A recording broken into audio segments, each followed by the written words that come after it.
balita sa radyo na araw-araw. Pinakikinggan sa Luzon, Visayas at Mindanao. KBP Golden Dove Best News Program. Mula sa Head News Center ng pinakamaraming himpilan at #1 na radio network ng bayan, RMN. Ito ang numero 1. RMN News Nationwide.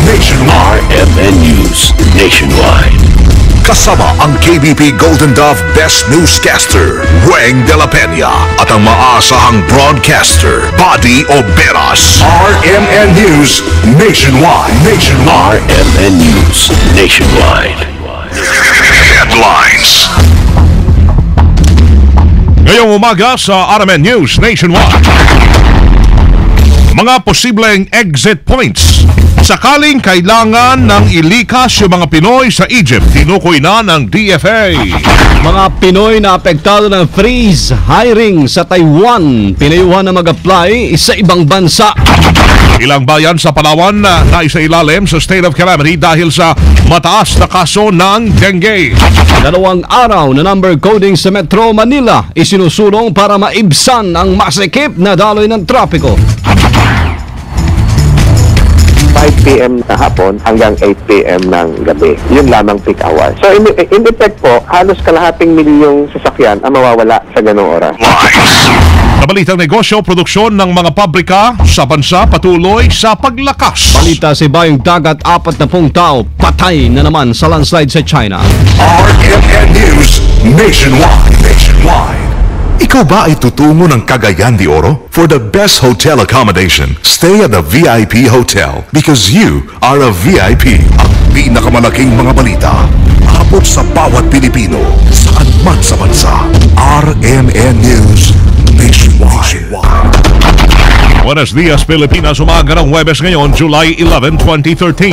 Ito po ang numero 1 RMN News Nationwide. Ako si Weng de la Peña. Mabuhay Pilipinas, ako si Buddy Oberas. Tayo live na live sa DCWT 540 RMN Baguio, DWAR 103.9 RMN Palawan, DYRI 774 RMN Iloilo, at sa DXDC 621 RMN Davao. Live international pa rin via www.rmnnews.com at W1MN New York, USA. At syempre sa lahat ng ating mga numero 1 AM radio stations sa buong bayan. Inihayag ng Department of Foreign Affairs yung mga posibleng exit points na gagamitin sakaling kakailanganin ng ilikas yung mga OFWs mula sa bansang Egypt. Ay kay DFA spokesperson Raul Hernandez, patuloy silang nakipag-ugnayan sa mga Egyptian authorities para sa pagpinaghandaang repatriation plan. Kabilang sa nakikitang maaaring exit points ng mga Pinoy ay mga airports sa Cairo at seaport ng Alexandria. Napakalaman na karamihan sa mahigit 6,500 ang mga Pinoy OFWs sa Egypt ay nakasentro sa Cairo. Hindi pa itinaas ng DFA sa Alert Level 3 ang alert crisis ng gobyerno sa Egypt.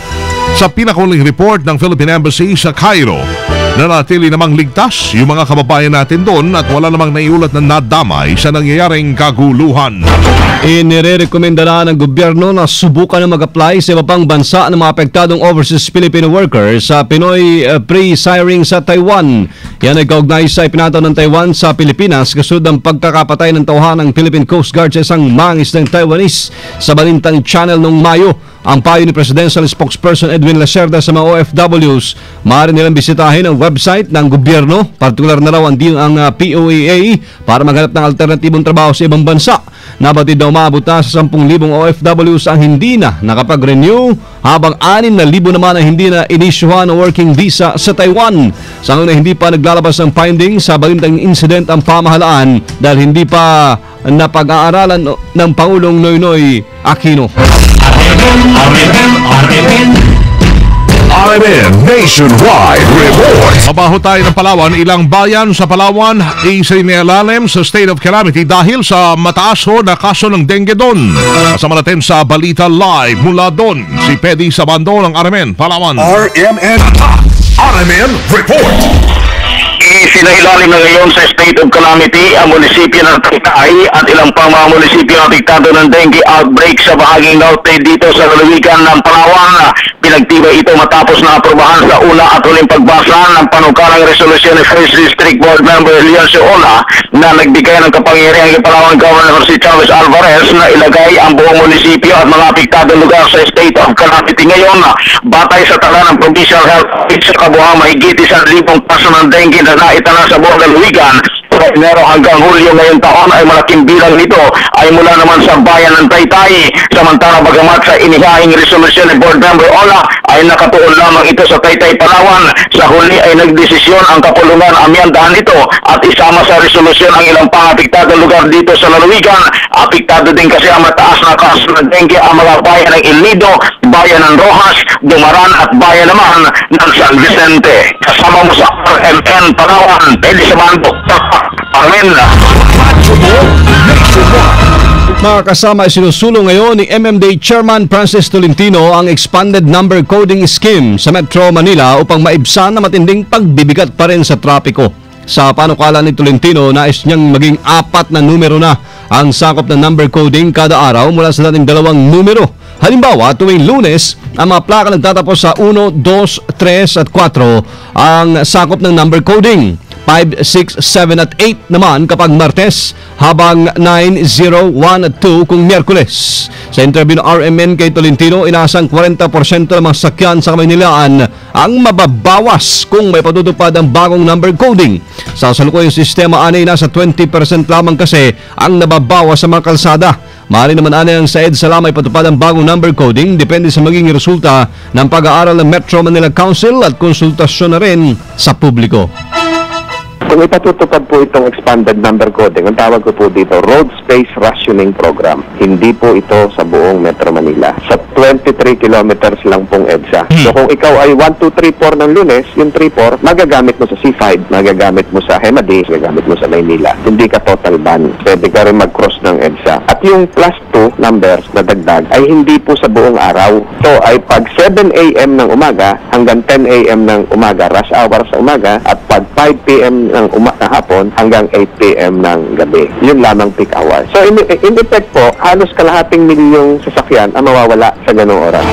Sa tala ng MMDA, umabot na sa 2.5 million ang bilang po ng mga sakyan sa Metro Manila ngayong taon mula sa 1.9 million noong 2010. Una nang lumabas sa isang pag-aaral na 2.4 billion pesos ang nawawala sa ekonomiya kada araw dahil sa pagbibigat ng trapiko. Pag-aari ng gobyerno ang share sa United Coconut Planters Bank o UCPB ng business tycoon na si dating Ambassador Eduardo Danding Cojuangco.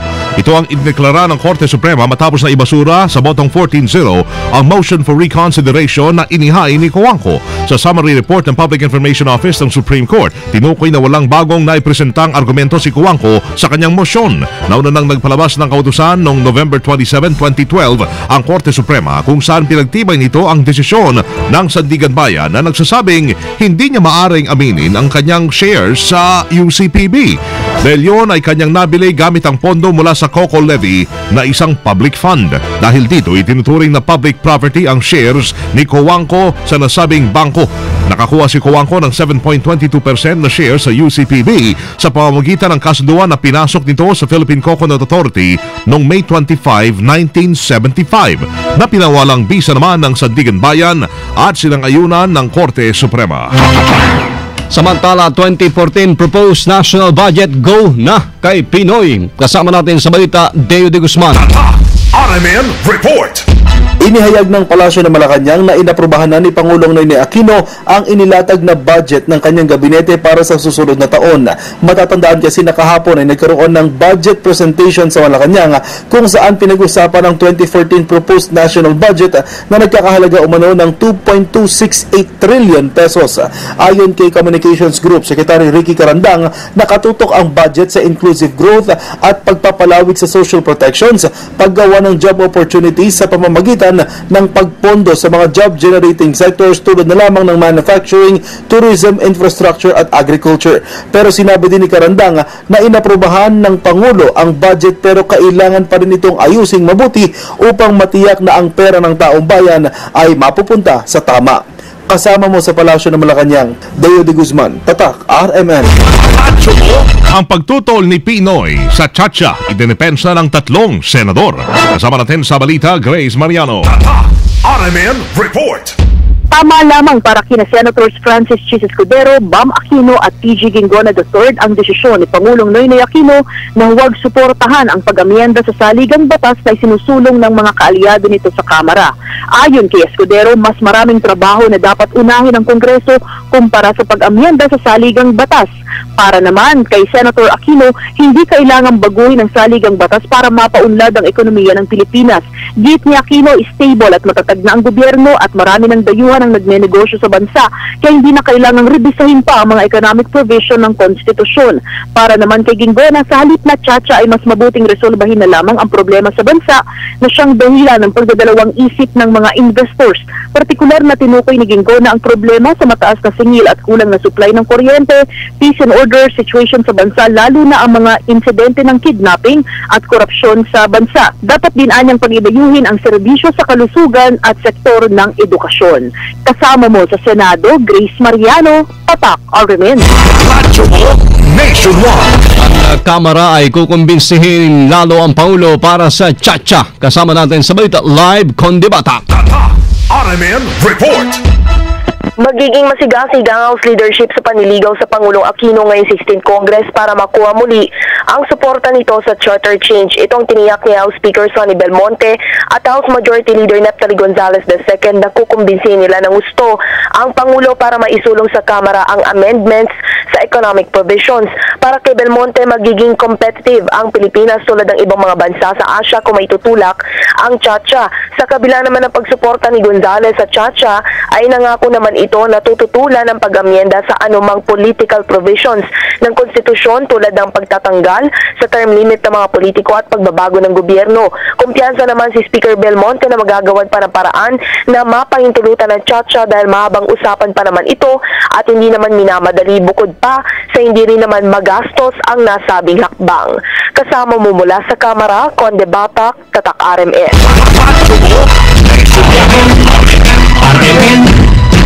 RMN Nationwide Report. Balik tayo sa, Mindanao tayo, ang DOH-ARMM. Tutok sa kalusugan ng mga evacuee sa bakbakan ng militar at BIFF. Kasama natin sa balita live si Daisy Mangod ng RMN Cotabato. RMN Report. Nagsagawa ng pagbisita sa mga kalagayan ng evacuees ang Department of Health ARMM katuwang ang ibang ahensya ng ARM na kasama sa Rapid Needs Assistance Assessment Team na tumitingin sa mga bakwit dulot ng bakbakan ng militar at BIFF. Sinabi ni DOH ARMM Secretary Dr. Cadillo Jojo Sinulinding na hindi naman gaano masama ang kalagayan ng mga bakwit na karamihan ay house-based. Basta sa kanilang verification, umaabot na sa 1,300 na pamilya ang kabuang bilang ng bakwit mula sa ilang bayan tulad ng Sharif Agwak at Sharif Saidona Mustafa. Inihayag nitong pagkain pa rin ang pangunahing kailangan at sila sa DHWD o DOH-ARMM ay patuloy ang monitoring sa health condition ng mga bakwit. Kasama mo sa RMN Cotabato, Daisy Mangod, Tatak RMN. MOA signing kaugnay po sa justice system sa pagitan ng DOJ, DILG at European Union. Isasagawa mamaya. Kasama natin sa balita, Rhea Mamogan. RMN Report. Ngayong araw nakatudo maglagda sa isang memorandum of agreement sina DILG Secretary Mar Rojas at DOJ Secretary Leila de Lima kay European Union Guy Ledox at iba pang mga ambassador ng ibang mga bansa. Ang MOA ay kaugnay sa paglulunsad ng European Union Philippine Justice Support Program o FJUST-2. Isasagawa ang paglagda ng MOA alas 10 mamaya sa multipurpose hall ng Campo Crame. Ayon sa DILG, ang FJUST-2 program ay pagpapalawig pa ng pagtulong ng European Union sa bansa upang mas mapabilis ang justice system na makakatulong sa mga Pilipinong mahihirap, partikular ang mga naaabusong kababaihan at minor de edad at pagbibigay ng hustisya sa mga biktima ng extralegal killings. Maliban dito, may financial na tulong din ng European Union na aabot sa halagang 570 million pesos at 57 million pesos na in-kind na magagamit naman mula ngayong taon hanggang 2016 kasama mo sa DILG. Para sa DZXL 558, Rhea Mamogay, Tatak RMN. Nationwide. RMN News Panahon. Nakataas pa rin ngayon ang signal number 1 sa Batanes Group of Islands dahil sa bagyong si Juaning. Kaya naman asahan pa rin po ang pagbuhos sa mga puglan sa extreme northern Luzon dahil sa kalupan o sa kaulapan na humahatak ng bagyo. Huling namataan ang sentro ng bagyo sa layong 910 kilometers sa silangan ng Itbayat, Batanes. May taglay pa rin itong hangin na 175 km kada oras at pagbugsong 210 km bawat oras. Kumikilos ito pakanluran, hilag ang kanluran sa bilis na 20 km bawat oras. Tinataya pong tatagal pa ito sa teritoryo ng Pilipinas hanggang sa umaga ng Sabado. RMN News Negosyo. Kasama patuloy ang paglakas ng produksyon ng mga pabrika sa bansa. Ito'y dahil sa magandang performance sa mga produktong petrolyo, chemical products, mga furnitures at electrical machinery. Ulat ng NSO o National Statistics Office mula sa naitalang pag-angat ng produksyon noong Abril na 8.7% ay umabot naman sa 20.4% ang naitala noong Mayo. Bukod dyan, umabot din sa 9.7% ang naitalang Value Production Index noong Mayo, mas mataas kumpara sa 1.6% na naitala sa buwan ng Abril. RMN News Abroad. Sa China, niyatayang 4 ang namatay matapos matabunan ng lupa sa Sichuan, Dujianqian City. Ayon sa report, dahil ito sa malakas na pagulan na naranasan sa Southwest China simula pa ng Lunes, umabot sa 370,000 na mga individual ang naapektuhan ng malakas na ulan, habang tiyatayang nasa $40 million ang nalugi sa kanilang bansa dahil sa naturang kalamidad. Daang katao pang na-stranded sa isang tunnel sa pagitan ng Dujianyang at Wenchuan City. Mga kasama live pa rin mula po dito sa RMN News Center sa Makati City, Metro Manila, Philippines. Inyo pong narinig ang numero 1 RMN News nationwide ngayong Huwebes, July 11, 2013. Sa mga taga-Rojas, susunod na dyan sila kasamang Joven Anisco at sa si Jessie Liege. Sa RMN News Diretso, Balitang Rojas, sa numero 1 ng DYVR 657. Panoorin ho yung naging pagbabalita namin ngayong alas 7 ng umaga. Sa YouTube pa rin, itype lamang ang RMN News Nationwide. Thank you, Lord, at tayo po'y nagkasama-sama muli. Salamat sa inyong naging panahon sa amin. Kasama nyo sa serbisyo publiko, Weng de la Peña. Buddy Oberas. Dito pa rin sa tahanan na may pinakamaraming number 1, pinakamaraming himpilan, ang RMN Radyo Mo Nationwide. 60 years ng maasahang public service nationwide.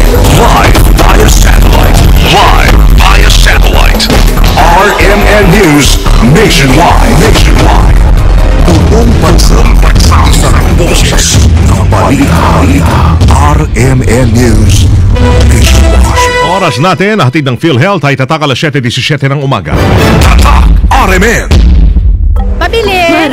Mare, alam mo ba, ang pamilya ni Aling Bebang kasali raw sa National Household Targeting System ng DSWD. Ano yun?